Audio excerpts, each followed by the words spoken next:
Good morning, Marathon Training Academy runners. This is Jen Giles once again. Today we're going to talk all about hydration. I'm going to give you a little bit of tips about how to stay maximally hydrated to improve your run as best as possible. I'm going to break it down into 3 segments. I'm going to talk first about daily hydration, then I'm going to talk about running hydration, running before, during, and after your runs. And then thirdly, I'm going to talk about monitoring your own hydration to make sure that you have a hydration plan that will maximally affect your running. Okay, so let's start with daily hydration. And it's very simple.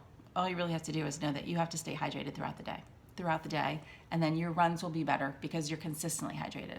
A lot of times I think we get behind the 8 ball and we're a little bit dehydrated, and then we get out on our runs and we don't feel so good, and we ask ourselves why, and then we think, oh yeah, I haven't drinking any water today.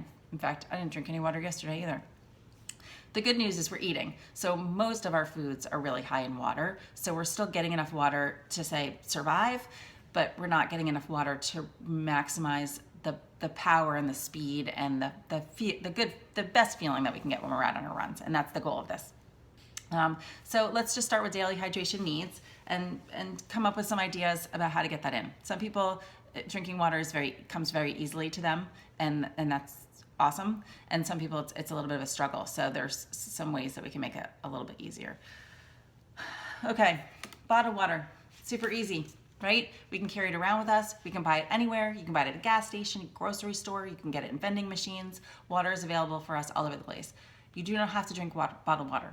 You can drink tap water. And in fact, it's cost effective, first of all, easy to get. Most of us have access to clean water here where we live. So tap water is fine too.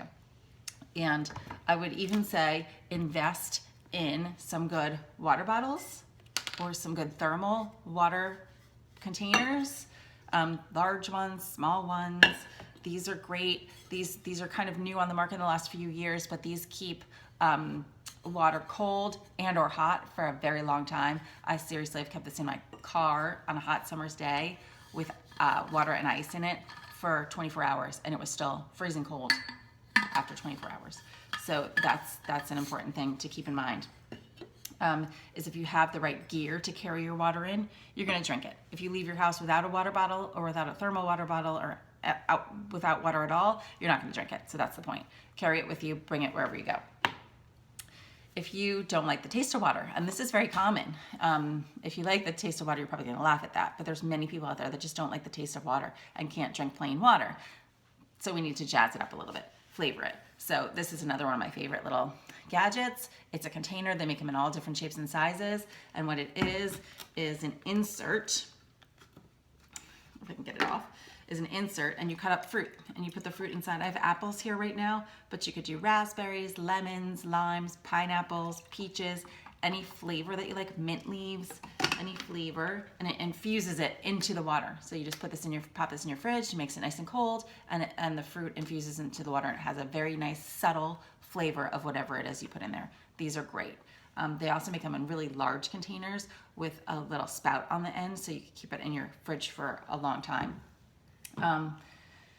Other ways to get fluid in: carbonated water, seltzer, different flavors, grapefruit, lemon, lime, cran ras, any flavor you want. Great idea.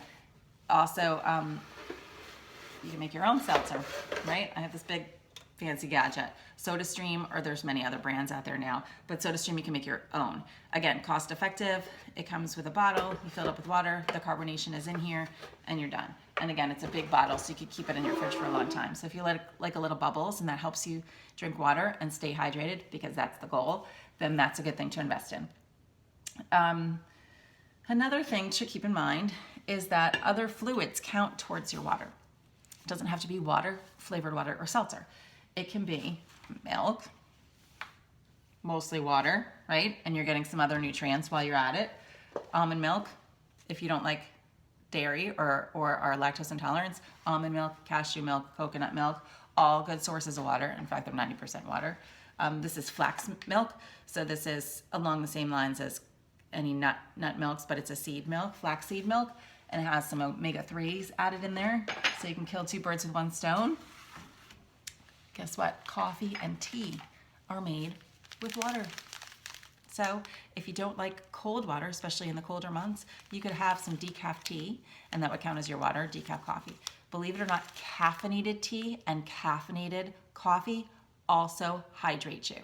Now, if you're drinking 10 cups a day, it's going to dehydrate you. But if you're drinking 2 to 3 cups a day, it's going to assist with your hydration.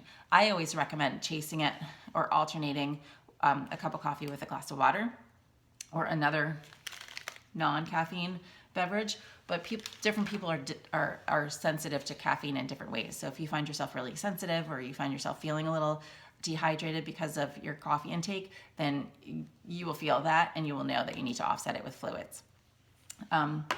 Okay, so those are your daily hydration needs and some tips to get all those fluids in.